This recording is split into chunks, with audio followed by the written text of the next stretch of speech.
Salve, Vitor Prado falando, tudo bem?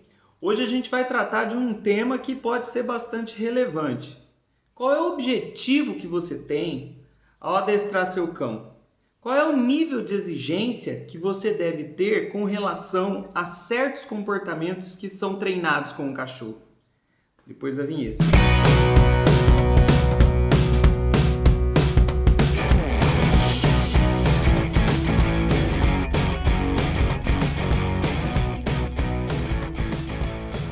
Oi, tudo bem? Eu sou o Vitor Prado e é muito interessante a gente notar que existem objetivos diferentes no treinamento de cães, tá certo? Há quem treine para o esporte, há quem treine para a polícia, há quem treine para uma função específica, mas hoje, na minha experiência aqui no meu espaço, a gente tem mais de 95% das famílias querendo cães para companhia. Até mesmo os famosos cães de guarda que sempre foram utilizados na defesa patrimonial, hoje estão em segundo plano. A pessoa que tem posses e que precisa defender o seu patrimônio, utiliza-se de condomínios fechados, com sistemas de segurança tecnológicos e muito avançados, e os cães acabam ficando em segundo plano nesse sentido. Portanto, a demanda do adestramento hoje em dia está mais relacionada a uma boa convivência com a família, tornando o cão um membro desse grupo social que é a família humana, tá certo? É muito importante a gente compreender isso porque ao longo dos anos a gente observou uma modificação na maneira de tratar o cão enquanto ser vivo, né? Ele era um animal que exercia uma função e agora ele é um membro da família. Quando a gente pensa num cão treinado para o esporte, por exemplo, como o Schutzhund, por exemplo, né? É muito importante que esse cão assuma posturas e que permaneça nessas posturas exatamente como as regras do esporte determinam. Então o comando fica, por exemplo, eu dou o comando fica para o cão e o cão, se ele foi colocado no fica enquanto estava sentado, deve permanecer sentado.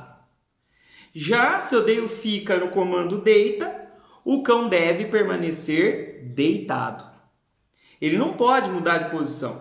Se eu coloquei um cachorro sentado e ele se deita, ele é penalizado no esporte. São regras. O esporte de adestramento tem regras, assim como o futebol, o vôlei, o basquetebol, o xadrez ou qualquer coisa assim.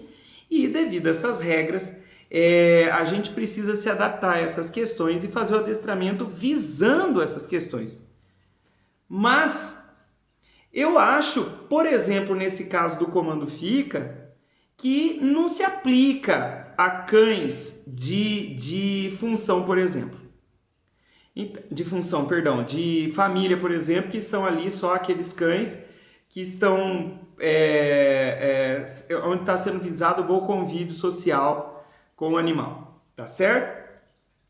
Imagine que eu ensine o comando fica. Para que ensinar o comando fica para um cão de família, né?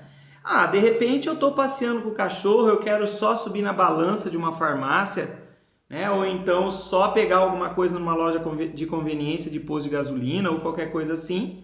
E a gente sabe que o cão não pode entrar nesses ambientes. Então eu dou o comando fica, eu faço isso rapidinho enquanto observo o cachorro e isso é possível, mas coisas de alguns segundos apenas, tá certo? Bom, então é legal, a gente pode ensinar o cachorro a não acompanhar pessoas que o chamam e tudo mais. Mas veja bem, se eu ponho o cão sentado, dou o comando fica, me afasto dele numa situação como essa e ele se deita, o que ele está querendo nos dizer? O que ele está, na verdade, expressando, ainda que ele não queira dizer nada, né? Na sua linguagem corporal. Se ele estava sentado e ele deitou, fica claro que ele está procurando uma posição mais confortável para permanecer naquele local. Cão nenhum se deita se o objetivo dele é ir embora.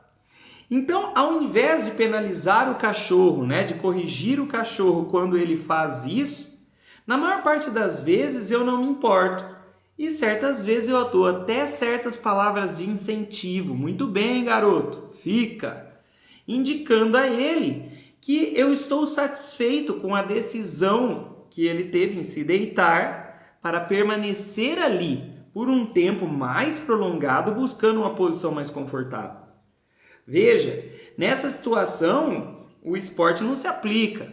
Nessa situação, não existe a regra do esporte. O que existe? Existe uma necessidade de que o cão não saia da posição de forma alguma, porque se ele sair da posição, ele se expõe a risco.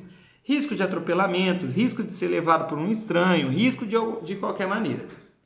Ou seja, um cão que se deitou, ele está nada mais, nada menos, procurando fazer aquilo que eu pedi que ele fizesse, que é ficar naquela posição, de uma forma ainda mais confortável. Portanto, ele tende a ficar ali com ainda mais facilidade. O contrário não é verdadeiro. Se eu botei o cão no fica, na postura sentado, deitado, né? E ele se senta, opa! Então ele não está me dizendo que ele pretende ficar ali. Ele já começou um movimento de levantar, né? Ele estava deitado, ele se sentou e a ideia dele é que ele possa ficar ali por um curto intervalo de tempo até levantar e fazer outra coisa. Nesse caso, sim, e por causa desse pensamento, eu corrijo o cachorro, vou até ele, ponho ele novamente na postura do deita, né? E faço com que ele permaneça deitado, porque eu estou dizendo a ele, não senhor, você pretende ficar aí, você precisa ficar aí, aliás, não pode levantar. Isso é uma situação que é importante, uma vez que, levantando, ele se coloca em risco e a gente pode até perder o cachorro por causa de uma desobediência de comando. Então aí eu acho que a gente deve corrigir o cão. Ou seja, a nossa demanda, a nossa necessidade diária, ela é diferente do cão de polícia, diferente do cão de esporte, né? Há quem treine cães em outras línguas. A gente treina o cachorro em inglês, tem gente que treina o cachorro em alemão, até em holandês eu já vi, tá? Por que se faz isso, né? Principalmente cães de guarda, né? Então a pessoa tem um receio de que o curioso que esteja passando por ali dê comandos e o cão passe a obedecer a pessoa estranha porque o cão entende o comando, né, falado na língua portuguesa. Isso é extremamente importante, principalmente em cães de guarda. Mas como eu já disse nesse vídeo, até a nossa guarda patrimonial a gente não está delegando mais tanto assim a cães de guarda, né? Então o que as pessoas, na maior parte das vezes, objetivam? Objetivam melhorar o relacionamento com um membro da família. E a gente quer falar com um membro da nossa família, assim como a gente fala com um filho, assim como a gente fala com um irmão, assim como a gente fala com um pai. Ou seja, na língua usada, né, na rotina, né, daquela pessoa. Então, não vejo tanto a necessidade de treinar cães usando comandos em língua estrangeira.